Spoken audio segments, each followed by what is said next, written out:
Hey everybody, it's me again, Chicken Nooble, and in this quick video, I'm going to explain a combat mechanic that many players have encountered while playing Guild Wars 2, but most have simply overlooked or didn't understand, and that's the player combo system in-game. Players in Guild Wars 2 can pull off combos with attacks that the player or other players previously performed, and when used properly, this can give you and your allies an edge in battle.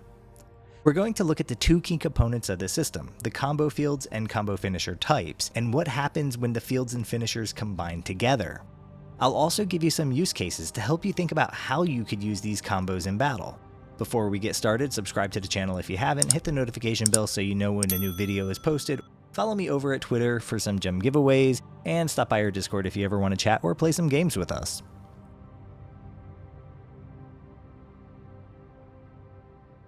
To perform combos, there are two things that you'll need. First, one of the 9 combo field types must be placed on the ground by either you or another ally.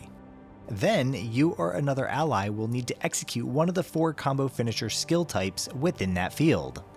When a combo is successfully performed, you'll see a heart-shaped puzzle icon on the screen with some word that describes the result of the combo. There are over 200 skills that could drop combo fields, and over 400 skills that can be used as finishers. Your tooltips will clearly tell you if it's a combo field or a finisher and what type of field or finisher it is, so make sure you look at these icons and tooltips in the future.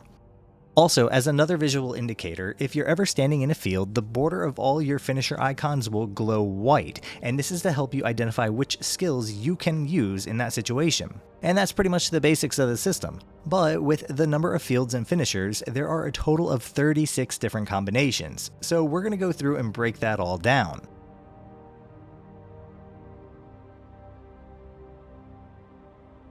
There are 9 combo field types on screen now, and each has a different color and visual appearance when on the ground. Fire fields are bright orange, ice fields are light blue and white, lightning fields look like blue and yellow lightning bolts, water fields have a blue wavy pattern, poison fields are bright green, ethereal fields are bright pink, dark fields have a blackish bluish look to them, and the light fields have almost a pearlescent appearance with a multicolor swirl like the surface of a soap bubble, and the smoke fields are black and gray. Now, let's look at the 4 finisher types and see how they interact with each field. Leap finishers are normally attached to skills that have forward or backward movement associated with it, like the Warrior's Savage Leap, the Mesmer's Phase Retreat, or a Ranger's Swoop. Leap finishers are single target combos that apply effects to the player or the target, and you can interact with the field by starting your leap from within or passing through the field's edge. Leaping through fire fields will give the player Fire Aura for 5 seconds, which burns attackers and gives might for each time you're hit. Ice fields will give Frost Aura, which reduces incoming damage by 10% and chills attackers. Leaping through a lightning field will use Dazing Strike on your target, dazing them for 1 second. And leaping through water fields will cast Healing, which will heal the player.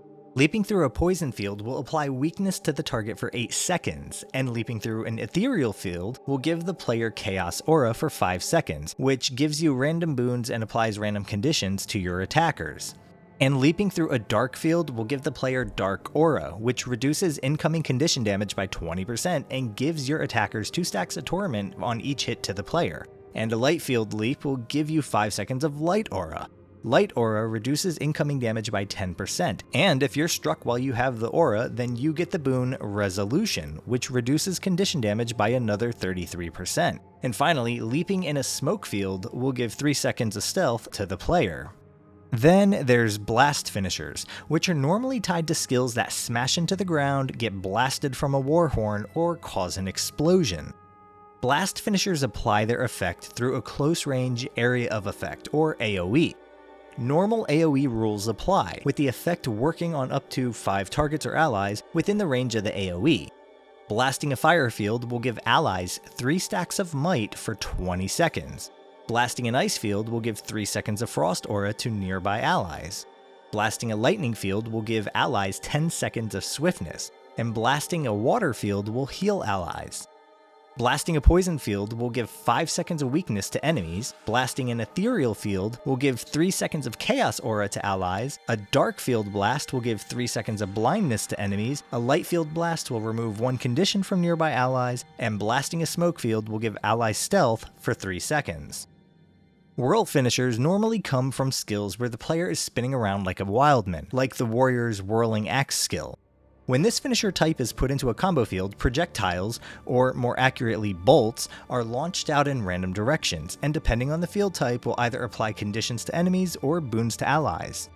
Whirling in a fire field will launch burning bolts, which apply 1 second of burning to enemies, and when you whirl in an ice field, you make chilling bolts, which will give 1 second of chilled to enemies. Whirling in a lightning field will shoot out brutal bolts, which apply 2 stacks of vulnerability for 5 seconds to enemies. Whirling in a water field will produce healing bolts, which gives 2 seconds of regeneration. And whirling in a poison field will make poison bolts, which gives 2 seconds of poison to enemies.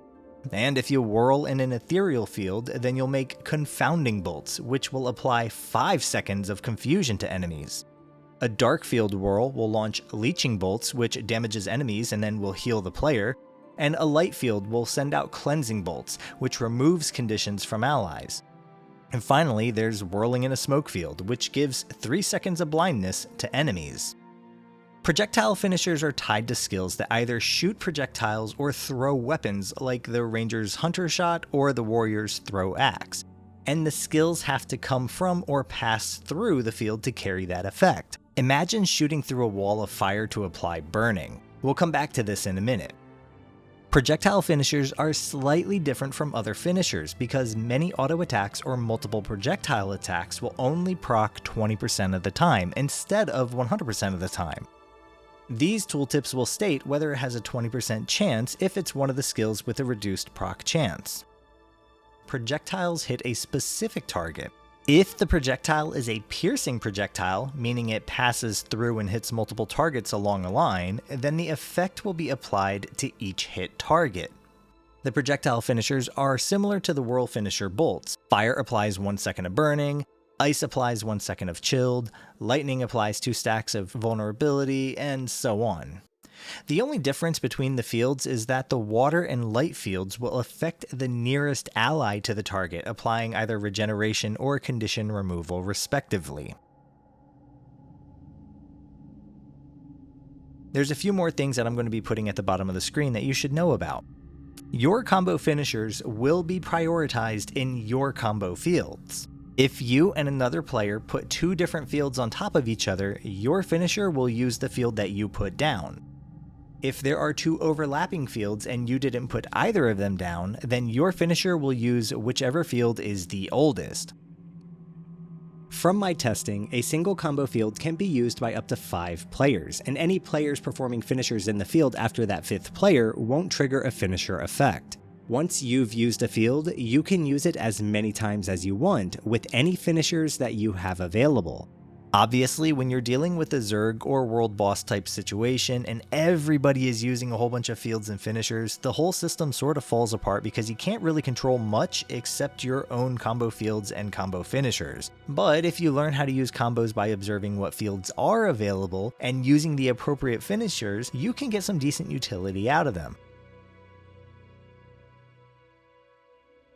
Combo field and finisher usage is highly situational, and it's impossible to cover every situation in a video. Not every profession has access to every field type, so your options may be limited by that, or by which utility and weapon skills you have equipped, and the type of content that you're engaged in. If you're playing in a group, you may drop a certain field, but another player might not have a specific finisher off cooldown. In the description, I'll link to some wiki pages that will show you all of your profession's fields and finishers in a table. Get familiar with them and study your skills. Learn which skills apply combo fields and finishers, and think of ways to start synergizing your skills and combo fields for just yourself. Once you know how to do that, you can apply your finishers to other people's fields more confidently, or drop your fields in smart locations so it's easier for other players to combo off of your field. For instance, on a Revenant, your main hand mace has the ability to drop a large fire field in front of you with the skill called Searing Fissure. Then the Revenant can use Echoing Eruption, which is a blast finisher, in that field. Echoing Eruption will jump the player forward to the target, then perform 3 blast finishers in a straight line. In a situation like this, you could try to position yourself in such a way so more of your blasts hit inside the field, giving you more stacks of might. This might be possible by putting Searing Fissure on the enemy, dodge rolling backward, then performing your Echoing Eruption. Dealing damage while buffing your damage output is always nice. Another example could be a Shortbow Thief. Your Choking Gas is a poison field, and Cluster Bomb is a blast finisher that throws weakness around. And then your Trick Shot is a fast 20% chance projectile finisher to add poison to enemies in and outside of the field. Trick Shot also adds bleeding to poisoned enemies, so by opening with Choking Gas, blasting with a Cluster Bomb, and then just auto-attacking, you can spread some serious conditions around on your enemies. Just refresh your Choking Gas when you can. Combo fields don't have to be all about damage. For instance, since we're still on the Thief, you could drop Smoke Field using Pistol 5's Black Powder. Then use Blinding Powder in the Smoke Field to get stealth for a few seconds, with even more stealth being layered on top due to it being a blast finisher. Then you could use Dagger 2's Heartseeker out of the field to get an additional 3 seconds of stealth due to the Leap finisher. Getting several seconds of stealth could be all you need to move past a group of enemies or escape a player in PvP or World vs. World when you're low on health. Team coordination is helpful when using combo fields and finishers.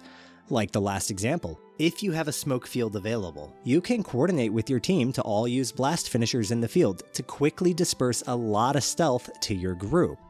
Now this is something that you're going to see a lot in World vs. World because commanders will call out certain types of fields to be dropped at certain times, like fire fields for might or water fields for healing, and then they'll tell everybody to blast the field for the added effects of area might or area healing. Just listen to your commanders and do what they tell you to do.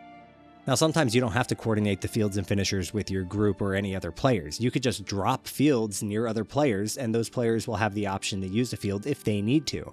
Just observe what the other players are doing and think about what fields could help that random player out.